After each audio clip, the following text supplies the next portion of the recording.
পেছনের অংশে পুরনো লাইব্রেরির স্টোর রুমের মতো একটি ঘরে, যেখানে ভাঙা চেয়ার, পুরনো বাক্স আর নষ্ট পোস্টার রাখা ছিল, সেখানে আরব অদ্ভুত কিছু খুঁজে পেল। সে তার বাবার সাথে রাতের শিফটে এসেছিল। তার বাবা এবং অন্য একজন ঝাড়ুদার সেই ঘরটি পরিষ্কার করছিলেন। সবাই চলে যাওয়ার পর আরব চুপিসারে আবার সেই ঘরে গেল। সে একটা বই তুলে খুলল।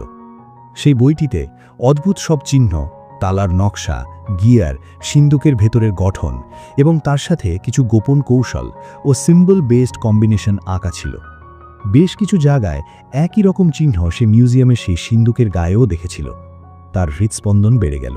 কিছু পাতায় লেখা ছিল, রাজ সিন্দুকের গোপন তালার বিধান কেবল বংশধরদের জন্য, শব্দহীনভাবে খোলা সিন্দুক, স্মৃতি দিয়ে খোলা তালা।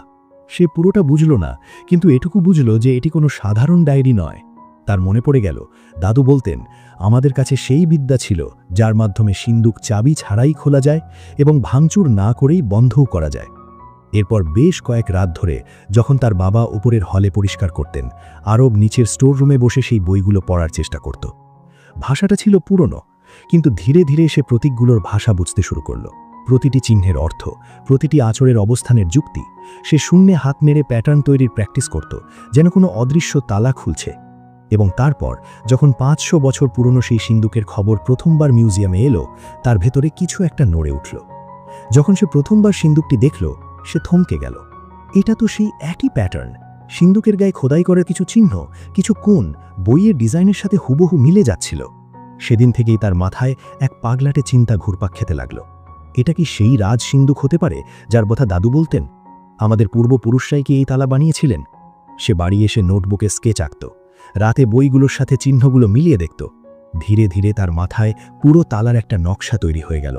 সে বুঝতে পারল, এটা কেবল ধাতুর কোনো টুকরো নয়, এটি আসলে ভেতরের লকিং প্লেট, স্লাইডিং ওয়েজ এবং ওজনের উপর ভিত্তি করা এক জটিল মেকানিজমের জাল, যা নির্দিষ্ট কিছু জায়গায় হালকা চাপ দিলেই আনলক হতে পারে।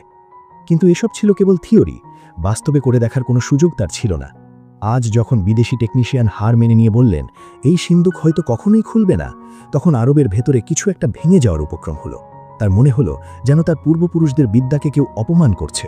সেই আবেগের বশেই সে আওয়াজ দিয়ে উঠল, স্যার, আমি খুলতে পারি। এখন সে এমন এক জায়গায় পৌঁছে গেছে যে হয় তাকে পুরোপুরি পাগল বলা হবে, নয়তো সে ইতিহাস বদলে দেবে। আমেরিকান টেকনিশিয়ান তাকে চ্যালেঞ্জ ছুড়ে দিয়েছে, জনতা এটাকে তামাশা হিসাবে নিয়েছে। এখন সবার নজর মাঝখানে দাঁড়িয়ে থাকা সেই ছেলেটির দিকে। আরব ধীরে ধীরে এগিয়ে গেল। তার বাবা ভিড় ঠেলে দৌড়ে এলেন, আরে বেটা, তুই এসব কি করছিস? এসব বড় লোকদের কাজ, নিচে নেমে আয়। কিন্তু এখন আর বিষয়টা বাবা আর ছেলের মধ্যে সীমাবদ্ধ ছিল না।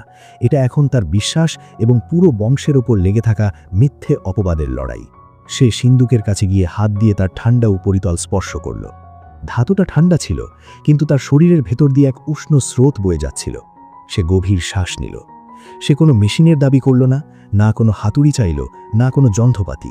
সবার মনে হলো এই বাচ্চা এখন সিনেমার মতো কিছু একটা করবে, 2 হাত ছড়িয়ে চোখ বন্ধ করবে, মন্ত্রতন্ত্র পড়বে। কিন্তু সে সেসব কিছুই করল না। সে শুধু তার হাতের আঙুলগুলো সিন্দুকের গায়ে রাখল, উপরে আঁকা চিহ্নগুলোকে আলতো করে ছুঁল, যেন সেগুলোকে চিনতে পারছে। সে সিন্দুকের এক পাশের কিনারে এমন এক জায়গায় হাত রাখল যেখানে সামান্য উঁচু অংশ ছিল, যা সাধারণ মানুষের চোখে পড়বে না, কিন্তু কোনো অভিজ্ঞ চোখ দিয়ে দেখলে সেটাকে অপ্রয়োজনীয় মনে হবে না।